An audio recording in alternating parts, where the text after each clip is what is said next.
Olá, esse é mais um programa Bate-Papo Acadêmico, gravado diretamente do Parque Poticabana, recebendo o Thiago Ravel, que é economista, formado pela Universidade Federal do Piauí, e veio discutir sobre um tema social que a gente toda hora está vendo na TV, toda hora a gente vê as notícias, que é a questão da pobreza. Só que ele fez isso de forma científica, a partir do seu trabalho acadêmico, de conclusão de curso. Thiago, primeiro, por que tu optou por fazer o teu estudo nessa linha da pobreza? Eu acho que ao longo da minha vida acadêmica eu percebi a oportunidade para trabalhar nesse tema, digamos assim, por ele ser um tema bastante expressivo no estado. Você tem um estado do Piauí que é considerado um estado pobre, então você tem essa área que você precisa estudar.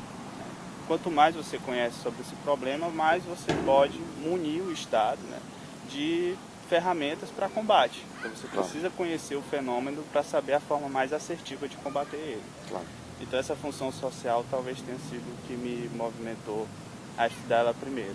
E aí, infelizmente, estudar a pobreza não é difícil, porque você tem aí os dados que mostram que há alguns momentos a redução dos índices, há o aumento. Mas o que é exatamente, dentro da tua pesquisa, o que é que a gente pode definir como pobreza? É econômico, é social, é educacional? O que é a pobreza? Como foi que tu definiu ela? Bom, hoje o tema da pobreza ele tem mesmo essa problemática, que são dois problemas chaves, né? O que é o chamado pobre e como você mensura esse pobre. Você tem definições que foram abordadas na pesquisa no momento inicial, de uma visão unidimensional do fenômeno, que é só pensando na renda, e uma visão multidimensional do fenômeno, que você vai procurar outras explicações além da renda. Você tem educação dos indivíduos, você pode ter uma família que tem a mesma renda da outra, mas por conta de que tem um indivíduo enfermo, ou então ela mora em uma zona de risco, isso pode condicionar ela como uma família pobre. Mas o que acontece? Hoje, não só no Piauí, mas é uma realidade nacional, é ainda um ramo a se traçar com mais firmeza, você mensurar a pobreza através de variáveis multidimensionais, uma visão multidimensional. Que a pobreza ela é associada só à renda. O seu objetivo é um mínimo, abaixo de R$255, se aquela família ganha, ela é extremamente pobre. Entendeu? E aí você traça e isso dificulta um pouco a pesquisa multidimensional. E aí o importante a gente discutir isso de forma científica é que muitas vezes a gente observa do ponto de vista da política, você tem aí uma polarização, né? Os pobres defendem um determinado grupo político, os ricos defendem outro determinado grupo político, mas não é assim que se define pobreza, né? Não. Isso aí não é uma coisa que você pode ter várias formas subjetivas de explicar a pobreza, né? No caso, aqui no Piauí, que foi o teu objeto, né? Como é que tu conseguiu, o que você observou, aliás, com relação à pobreza? Como são os índices de pobreza? Tu determinou um período de estudo, né? Nesse período de estudo, como é que estavam os índices de pobreza? A pesquisa em si, ela trouxe uma nova visão, a proposta foi trazer uma nova visão para o fenômeno da pobreza no estado, que foi buscar essa visão espacial da pobreza. O corte que nós fizemos foi do ano de 2011, com os dados do PNUD, mas para explicar mesmo o fenômeno no estado, a gente trouxe dados mais recentes de 2013. Você viu o estado do Piauí naquela situação como o terceiro estado mais pobre do país, acima apenas do Maranhão e do estado do Alagoas. Então você tem um fenômeno bastante expressivo. Mas o foco da pesquisa, ela foi trazer essa visão, a visão espacial do fenômeno. Como? Percebendo se no Piauí existia uma equalização espacial dos dados, ou seja, se os dados eles estavam aglomerados espacialmente. Em determinada região teria aquele... Porque assim, Teresina, obviamente, capital, você tem Picos, que também é um polo ali econômico, Parnaíba, enfim. Mas tem essa questão que você falou do estudo com relação à aglomeração, né? A pobreza, ela atrai ali a outra pobreza. Exatamente. E digamos, aquela aldeia ali, ela não desenvolve, porque um ou outro não desenvolve comigo. Como é que é essa relação aí?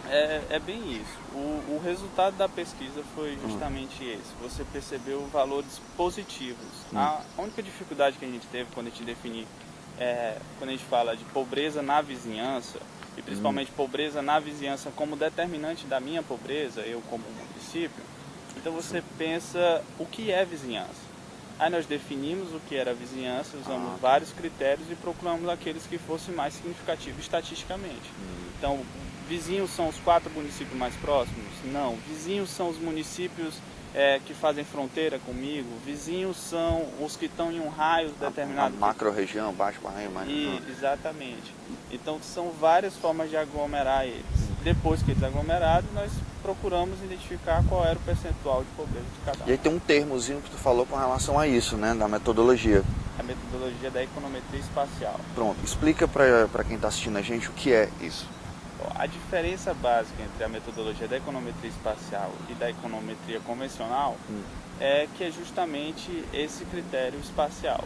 Você identificar um fenômeno social como o fenômeno da pobreza e tentar ver se ele é também um fenômeno de comportamento espacial. Ou seja, se as variáveis elas estão distribuídas aleatoriamente ou não, se elas estão concentradas, se há concentração dessas variáveis. Porque isso muda a abordagem do fenômeno. Claro. Você não faz sentido, por exemplo, se der um resultado positivo, faz mais sentido você atuar uma visão sistêmica do sistema do que em um componente, um município que esteja com baixo rendimento. É melhor você atuar na região de um agrupamento, o que a gente chama de cluster de pobreza. E aí você tem, a gente observou nos últimos anos, ações do governo federal com relação a essa tentativa de minimizar os índices de pobreza, por exemplo, com programas sociais, com a questão do acesso de pessoas de baixa renda ao ensino superior, que em consequência poderia gerar um emprego melhor, digamos assim. Então a pesquisa não estudou essa questão desses programas, nessa área, né? Justamente um ramo ainda a se trilhar muito amplo, que a gente Legal. tem esse caminho para seguir. É uma visão multidimensional do fenômeno. É justamente o que é importante você analisar. Para fins didáticos, nós usamos uma visão unidimensional para mensurar, porque a gente queria identificar se existia uma equalização espacial do fenômeno. Então, mas variáveis como expectativas do ano de estudo, elas apresentam uma grande significância estatística dentro do modelo. Ao final, nós chegamos a um modelo que explica o comportamento do Estado em quase 93%. Então, quase 93% do fenômeno da pobreza no Estado ele pode ser explicado pelo modelo proposto. Mas pode-se acrescentar desse modelo variáveis como expectativas de ano de estudo, acesso à cadeia básica de saúde, você tem segurança. Se isso apresentar uma explicação estatisticamente significante, é válida a inclusão dessas variáveis no estudo. Tá. Deixa eu te perguntar uma coisa, que aí as ciências econômicas, ela é algo assim que está em tudo. Se você vai discutir política, você tem a questão da economia. Se você vai discutir as ciências sociais, você também vai ter a economia. É uma área muito importante de estudo.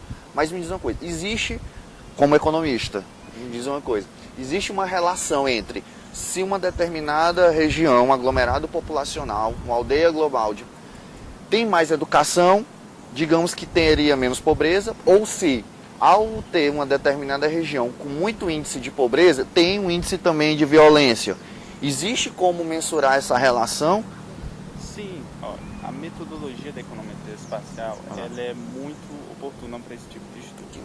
Você pega variáveis e você pega uma variável que a gente chama variável dependente e tenta explicar ela com as variáveis explicativas. Então, se você utilizar expectativas de ano de estudo, índice de criminalidade, você pode mensurar o nível de pobreza e ver se apresenta um resultado estatístico, ou seja, se eles têm uma ligação estatística entre essas variáveis.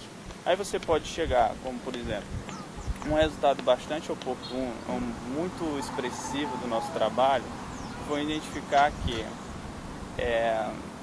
no estado do Piauí, ele tem renda, é melhor você distribuir essa renda que já tem do que você criar nova. Que é uma coisa que é muito interessante você ter um município com renda. Então, para diminuir a pobreza é mais expressivo você distribuir aquela renda que ele já tem do que você gerar nova renda. Então, uma política social de geração de renda, ela não seria tão efetiva como uma política social de distribuição de renda. Que é um grande problema nacional, diria até mundial, né? Essa questão da distribuição de renda. Pequenas dezenas, algumas 4 dezenas de pessoas no mundo detêm as riquezas de outros milhões de pessoas, né? Isso é um grande problema. E eu acho que a tua pesquisa é super válida e super necessária, porque ela chama e ela provoca a reflexão em torno disso, né? Então, muito bacana te receber o teu trabalho. Volte quando você tiver mais pesquisa, por favor, entre em contato com a gente. Inclusive dizer que o Thiago entrou em contato com a gente através do Facebook, né? Foi lá na nossa fanpage, Bate-Papo Acadêmico, mandou uma mensagem querendo participar, querendo trazer o seu tema e obviamente a gente recebeu. E se você também tem um trabalho super bacana, independentemente se for na economia, na área da saúde, na área de exatas, inclusive, tecnologia, enfim, tem um bom trabalho, quer mostrar esse trabalho para outras pessoas, não deixar que uma pesquisa como essa fique perdida ali numa capa preta, na biblioteca, numa folha, enfim. Não, a gente precisa levar, precisa provocar essa reflexão. Então, entre em contato com a gente no Facebook, no Instagram, inscreva-se no nosso canal no YouTube e vem bater um papo com a gente.